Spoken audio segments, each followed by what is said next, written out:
अस्सलाम वालेकुम friends, I am Paras. Education free for all में मैं आप सबको वेलकम करती हूँ। आज हम सॉल्व करने लगे हैं डिग्निटी ऑफ वर्क की एक्सरसाइज को। कंप्लीट एक्सरसाइज आज हम इस वीडियो के अंदर कवर करेंगे इंशाल्लाह ताला। एक्सरसाइज नंबर 6 से हम लोग स्टार्ट करते हैं, फिर one by one exercise number 1 2 3, फिर इसे स्टेप बाय स्टेप करेंगे। लेकिन एक्सरसाइज नंबर 6 क्योंकि इसमें क्वेश्चन आंसर्स हैं, पता नहीं क्यों हम लोग ज़्यादा इंपॉर्टेंस क्वेश्चन आंसर्स को देते हैं, फिर उसके बाद दूसरी किस्म की जो एक्सरसाइजेज हैं उनको देते हैं। So let's start. Work in pairs and find answers for the following questions. आपको पेयर्स के अंदर काम करना होगा, मतलब जोड़ी बनाकर आपको काम करना होगा, जिसमें आपको इन क्वेश्चंस के आंसर्स को ढूंढना है। After you have discuss right the answers in your notebook. भाई आपके डिस्कस करने के बाद आपको ये जो है नोटबुक में आंसर्स को लिखना होगा। क्वेश्चन नंबर 1 है friends, why was uncle Inayat liked by the children. बच्चे अंकल इनायत को इस कदर क्यों पसंद करते थे? इसका आंसर है uncle Inayat liked by the children because he had been to many countries and always told them interesting stories. क्योंकि वे बहुत सारी कंट्रीज घूम चुके थे, बहुत सारी कंट्रीज में जा चुके थे और वो बच्चों को हमेशा इंटरेस्टिंग स्टोरी सुनाया करते थे, तो इस वजह से बच्चे जो हैं वो उनको बहुत पसंद करते थे। अब क्वेश्चन नंबर 2 है, व्हाई वाज अख्तर क्रॉस। वो इतना एंग्री क्यों था अख्तर? अख्तर, इसका आंसर है Akhtar was cross because he had to do the work of servants and gardeners and dust the cupboards and desk. Akhtar इस वजह से नाराज़ था क्योंकि उसको नौकरों की तरह काम करवाया गया। गार्डनर तो कभी कबर्ड और डेस्क की जो मिट्टी है वो साफ करवाई गई। That's why Akhtar was angry.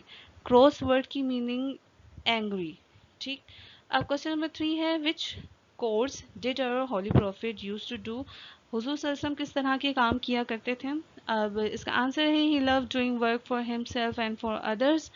हुजूर सल्लल्लाहु अलैहि वसल्लम को जो अपना और दूसरों के लिए काम करना बहुत अच्छा लगता था, पसंद था उनको। He prepared his own shoes, mended and wash his clothes. वो अपने शूज़ को खुद ही प्रिपेयर किया करते थे, मतलब अगर उनके जूते फट जाया करते थे या कपड़े फट जाया करते थे तो वो उनको खुद सी लिया करते थे और अपने कपड़ों को खुद ही धो लिया करते थे, धोते थे बल्कि। एंड स्वेप्ट हिज रूम, और अपने कमरे की खुद ही झाड़ू लगा लिया करते थे। When the mosque was built in Medina, जब तामीराती काम चल रहा था मदीना के अंदर। He carried mud and building material just like all others, जिस तरह से सारे वहाँ पे दूसरे लोग काम कर रहे थे, हुजूर सल्लल्लाहु अलैहि वसल्लम भी मट्टी और जो बिल्डिंग मटेरियल्स हैं उनको उठा उठा के ले जा रहे थे, मतलब कैरी कर रहे थे उनको। During the Battle of Khandak, he joined his companions in digging the trench outside Medina. तो गज़वा खंदक के दौरान उन्होंने अपने सहाबा कराम के साथ मिलकर खंदक खोदने में मदद की। मदीना के बाहर जो खंदक खोदी जा रही थी उनमें हुजूर सल्लल्लाहु अलैहि वसल्लम ने अपने कंपेनियंस की हेल्प की थी, मदद की थी, उनको ज्वाइन किया था, मिलजुल के काम किया था उनके साथ। क्वेश्चन नंबर 4 है, what is the reason for the quick progress of Chinese जो इतना प्रोग्रेस दिन ब दिन किए जा रहे हैं, तो उसका रीज़न क्या है? तो आइए जानते हैं हम लोग। आंसर लिखा हुआ है, in China everyone has to spend some time each year working in the fields और इन फैक्ट्री। अब चाइना में कहा जा रहा है कि हर एक जो है साल में कुछ वक्त अरसा ऐसा होता है जो कि वो फील्ड्स के अंदर या तो फिर फैक्ट्री के अंदर वो स्पेंड कर रहे होते हैं। Even the prime minister and his wife do this work. कितनी अच्छी बात लिखी हुई है कि वहाँ के चाइना के जो प्राइम मिनिस्टर हैं उनकी वाइफ भी हैं, वो भी मतलब ये काम करते हैं। They believe that everyone ought to work. वो इस बात पर यकीन रखते हैं कि हर किसी को काम करना चाहिए। Hence no wonder they are making such quick progress. इसमें हमें कोई शक नहीं होना चाहिए कि मतलब ना वहाँ पे देखा जा रहा है कि बड़े हैं तो वो ये छोटे काम कैसे कर सकते हैं। तो वो कंट्री तो उसने ग्रो करना ही है ना, उसने प्रोग्रेस करना ही है। क्वेश्चन नंबर 5 है, why did the US government official deliver newspaper when his son was ill. US के गवर्नमेंट ने मतलब न्यूज़पेपर डिलीवर किए जब उनके बेटे बीमार थे। तो उसका रीज़न क्या था, क्यों? he went out to deliver the paper so that his son would not lose his customers. उसका बेटा अपने customers ना गवा दे, इस वजह से उन्होंने पेपर्स जो हैं वो खुद डिलीवर किए. अब क्वेश्चन नंबर 6 है, what did Akhtar think after hearing what his uncle said. अब अंकल की बात सुनने के बाद अख्तर क्या सोच रहा था. इसका आंसर है, he thought that he was wrong to be upset about cleaning his own classroom. वो ये बात सोच रहा था कि वो कितना गलत था, कि वो इस बात पर परेशान हो रहा था कि उसने अपने क्लास की सफाई की. Now he had learn that no work is menial or low as long as it is honest and all workers should be respected without discrimination. बिना किसी फ़र्क के तमाम लोगों की, जो काम करते हैं, वर्कर्स काम करने वाले, उनकी रिस्पेक्ट करनी चाहिए होती. कोई काम छोटा बड़ा नहीं होता. ये बात अब उसको समझ आ चुकी है, वो सीख चुका है. He would now never feel ashamed of doing anything. अब वो किसी काम को करने में शर्मिंदगी महसूस नहीं करेगा, even if it means doing cleaning work और स्वीपिंग द फ्लोर. अब कह रहे हैं even if it means doing cleaning, अगर क्लीनिंग का काम भी होगा या फर्श पे झाड़ू लगाने का काम होगा, तब भी वो अशेम्ड फील नहीं करेगा. इसके बाद क्वेश्चन नंबर 7 है, friends, what lesson did you learn from the text. इस पूरे चैप्टर में टेक्स्ट को पढ़ने के बाद क्या लेसन लर्न किया है, आप क्या सीखे हो. इसका आंसर है, we learn the lesson of dignity of work from the text.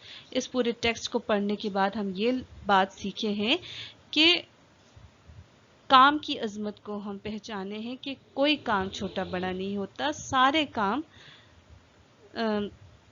बड़े होते हैं. We never feel ashamed of doing any work which is honest.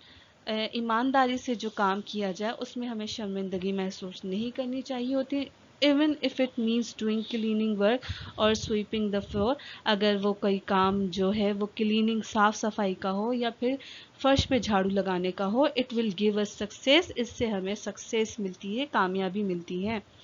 अब हम फ्रेंड्स करने लगे हैं एक्सरसाइज नंबर 1. पहले हमने एक्सरसाइज नंबर 6 को सॉल्व किया. अब उसके बाद हम यूनिट नंबर 2 का एक्सरसाइज नंबर 1 करने लगे हैं, जिसमें है कि what do you think is the central idea of the text from the optional given below tick. अब इसका सही ऑप्शन जो है वो सी है, one should have respect for all people who work. Exercise number 2 है फ्रेंड्स, यहाँ पे ज़्यादा अच्छे से नज़र आ रहा होगा. मैच कॉलम ए को हमें मैच करना है कॉलम बी के साथ, और ठीक है, इनकी जो मीनिंग होगी, इससे मिलती जुलती जो मीनिंग होगी, वो करेक्ट ऑप्शन हमें कॉलम सी के अंदर लिखना पड़ेगा. अब क्रॉस वर्ड है, क्रॉस वर्ड की मीनिंग है एंग्री. उसके बाद फेच, फेच वर्ड की मीनिंग है. फ्रेंड्स यहाँ पर कॉलम सी में आपके सही जो करेक्ट ऑप्शंस हैं वो दिए गए हैं. और यहाँ पे एक्सरसाइज नंबर 3 है, read the text and find who did the following jobs. अब यहाँ पे कुछ टास्क दिए हुए हैं, किसने कौन सा टास्क किया है वो हमने ये जो सेकंड कॉलम बना हुआ है उसमें लिखना है. Compare your answer with your partners. और साथ ही अपने पार्टनर के साथ आपने अपने आंसर्स को कंपेयर भी करना है. एक्सरसाइज नंबर 4 है, जिसमें एमसीक्यूज हैं. Akhtar was dash because he was asked to clean cupboards and desk. अब अख्तर क्या था जब उससे ये काम करने के लिए मतलब कहा गया, तो अख्तर एंग्री था, तो ऑप्शन सी है. अच्छा फ्रेंड्स, ये एमसीक्यूज है, इसके लास्ट में यहाँ आप देख रहे हैं, यहाँ पर इसके कीज दी हुई हैं, तो आप सही ऑप्शंस जो है वो यहाँ से देखकर लिख सकते हैं. ठीक है, ये सॉल्व्ड है. यहाँ पर एक्सरसाइज नंबर 5 है, जिसमें ट्रू फॉल्स बताना है. तो आप ये स्टेटमेंट्स ट्रू हैं या फॉल्स हैं तो यहाँ पे देखकर आप कर लीजिएगा. फिर और क्या कहते हैं, एक्सरसाइज नंबर 7 है जो कि हमारी लास्ट है, ये भी आप यहाँ पर देख लें. Thank you guys, please follow, like, share and comment, और मुझे फॉलो करें इंस्टा पर पारस बोलोस 555 पर. शुक्रिया आप लोगों का बहुत बहुत, आप मुझे बहुत सपोर्ट करते हैं. Thank you.